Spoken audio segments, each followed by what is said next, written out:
What's going on, Internet? Welcome back to another glorious episode of Nerdlocker, a place for your inner nerd. My name is Brandon. And I'm Jasmine. And this is episode 76. We've got news about the Hunger Games, The Mummy, and EA. So let's get to it. What's going on, nerds? We just want to give a shout out to one of our favorite artists, Iron Jaden. We have a super awesome, exclusive, crazy contest coming out this week on Nerdlocker. So be sure to check out nerdlocker.com for all the details. And be sure to check out the awesome interview we also did with Iron Jaden. It's awesome.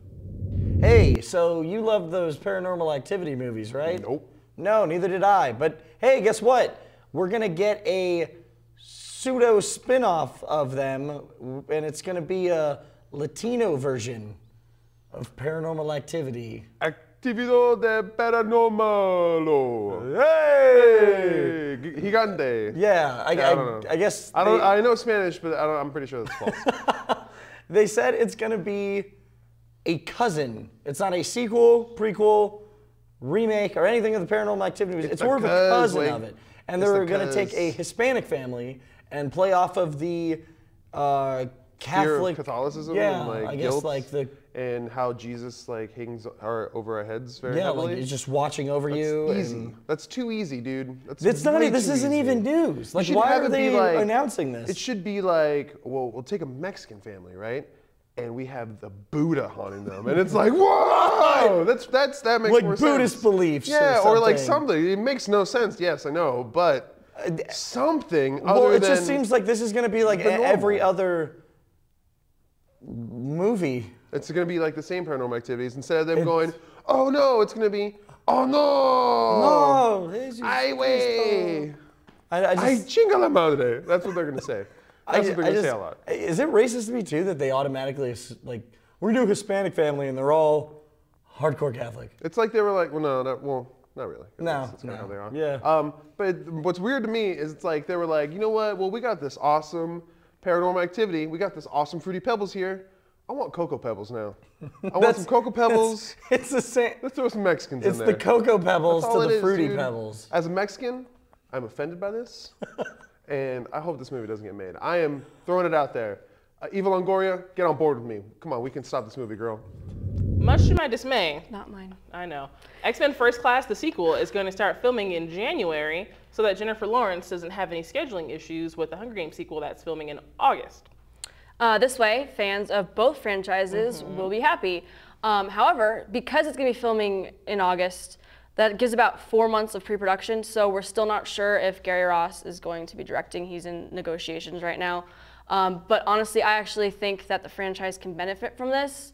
I was really underwhelmed by his depiction of the story because I felt like there were a lot of subtle emotions in the books that lacked in the film. I think that's why I had such a problem with it. And I really feel like the series needs a female point of view.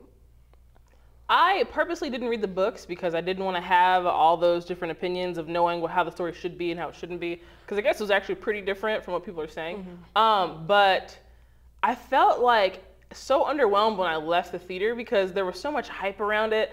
And it just seemed like it was missing something. Like it was a donut that wasn't cream filled that should have been or something weird like that. You know what I mean? Yeah, I think we could benefit. And I think it's a good chance because if you look at the spectrum of films based off of books, they very rarely have the same director for more than one film. Yeah. So I think it'll be a good thing if he can't do it. Let us know what you think in the comments below. So today we found out that Google is actually adding over 500 titles to their YouTube streaming library from Paramount Pictures. It brings that library to almost 9,000 titles. Yeah, that doesn't sound like a lot, but it really is, especially since it's good quality titles. Yes. It's kind of big news. It includes things like Hugo, Transformers, The Godfather is another big Paramount Pictures movie. And with the recent agreement they just struck up with Sony Pictures, Warner Brothers, Universal, and Walt Disney. Walt Disney, dog.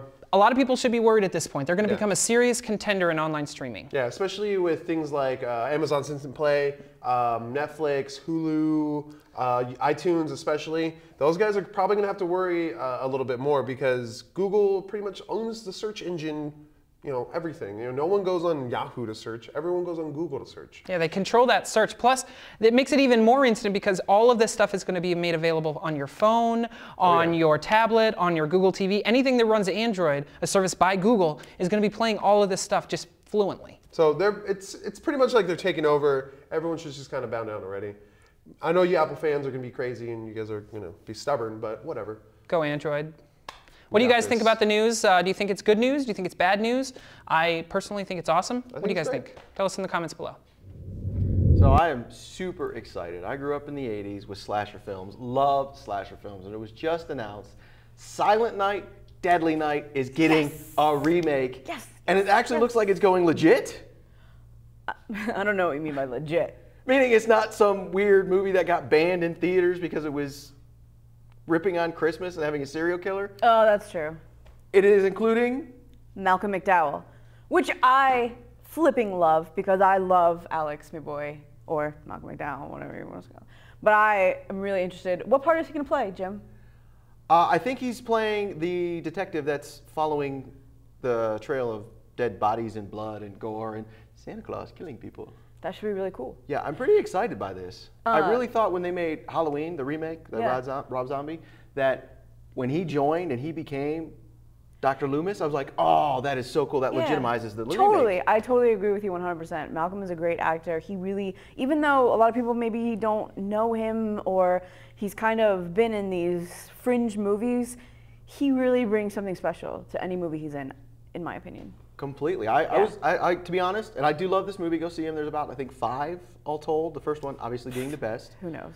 But when I was shocked to see he was associated with this. Really, really shocked. It should be really good. And we are curious to know what you think, so let us know. Hey, Haley. Yes, Jasmine? If you could guess, out of all the companies in America, who do you think would be the greediest? It's got to be one of 3 categories. It's going to be either a bank, Well, yeah, a weapons company, it's a good one. or my vote is going to be for an oil company. And that logical. It's actually EA. The video game company? That very one. The video game company that made all the games that I grew up playing as a child. Madden and all that stuff, yeah. In a recent sort of brackety tournament poll on the website Consumerist, they had all their fans and readers vote, and EA actually beat out Bank of America.